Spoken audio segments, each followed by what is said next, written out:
शेतकरी मित्रांनो, सध्या हे आर्टिफिशियल इंटेलिजन्सचं युग आहे, म्हणजे एआयचं युग आहे. आणि या एआयच्या युगामध्ये शेतकऱ्यांना विविध योजनांची माहिती किंवा पोर्टल संबंधित जी काही योजना असतील त्या शेतकऱ्यांना सोप्या पद्धतीने घेता याव्यात, त्यांचा लाभ प्रत्येक शेतकऱ्यांपर्यंत मिळावा आणि सर्व योजना ह्या एकाच विंडोखाली याव्यात म्हणून शासनानं आता शेतकऱ्यांसाठी एक फार्मर ॲप आणि एक पोर्टल तयार करण्याचं काम सुरू केलेलं आहे. आणि की या पोर्टलच्या माध्यमातून शेतकऱ्यांना नेमका कोणता फायदा होणार आहे आणि शेतकऱ्यांसाठी हे कसं सुखकर असणार आहे याबद्दलची सविस्तर माहिती बघणार आहोत. तत्पूर्वी मित्रांनो, मी रामेश्वर नवटके आपलं विनुगंगा टेक या यूट्यूब चॅनलमध्ये स्वागत करत आहे.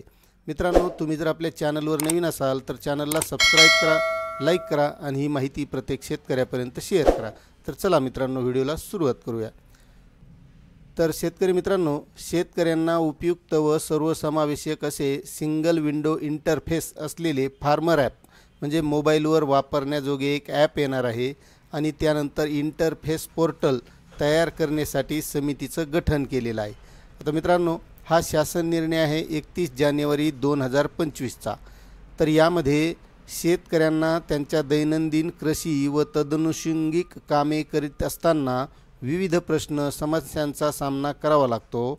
शेतकऱ्यांना उद्भवणाऱ्या समस्यांचे निवारण एकाच ठिकाणी करण्यासाठी त्यांना कृषीविषयक योजनांची माहिती एकाच ठिकाणी उपलब्ध करून देणे, योजनांचा लाभ तत्परतेने उपलब्ध करून देणे, कृषीविषयक योजनांचा लाभ प्राप्त करून घेण्यासाठी अर्ज करणे इत्यादी सर्व बाबीकरिता एकाच ठिकाणी सुविधा मिळणे आवश्यक आहे.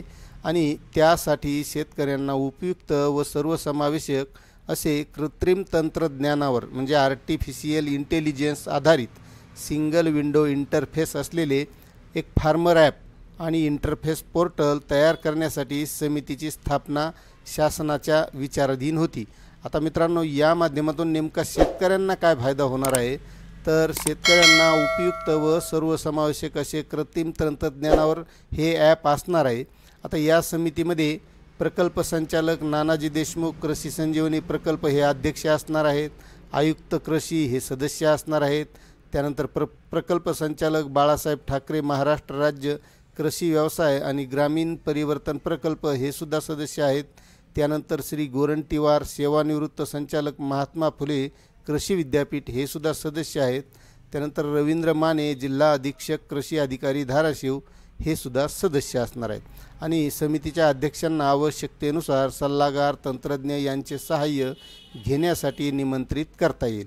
आता ही समिती काय काम करणार आहे, नेमकं शेतकऱ्यांना यामधून काय होणार, काय फायदा मिळणार, तर शेतकऱ्यांना कृषी विभागामार्फत उपलब्ध करून देण्यात येणाऱ्या योजनांची सविस्तर माहिती प्राप्त करून घेणे, शेतकऱ्यांना कृषी विभागामार्फत विविध योजनांतर्गत देण्यात येणाऱ्या घटकाची अथवा बाबींची अथवा लाभांची माहिती प्राप्त करून घेणे, शेतकऱ्यांच्या समस्यांचे निवारण करण्यासाठी अस्तित्वात असलेली तक्रार निवारण आणि सल्लागार यंत्रणा प्रणाली यांचा अभ्यास करणे, शेतकऱ्यांना कृषीमध्ये येणाऱ्या अडचणी तात्काळ निवारण करण्यासाठी तयार करावयाच्या डिजिटल प्लॅटफॉर्मची इंटरफेसची आखणी करणे, सध्या स्थितीत कृषी विभागांतर्गत अस्तित्वात असणाऱ्या विविध संगणकीय प्रणालीचा अभ्यास करणे, उदाहरणार्थ नानाजी देशमुख कृषी संजीवनी प्रकल्प याची संगणकीय प्रणाली, महाॲग्री DBT प्रणाली, ॲग्रीस्टॅक प्रकल्प, केंद्र शासनाचा विस्तार प्रकल्प.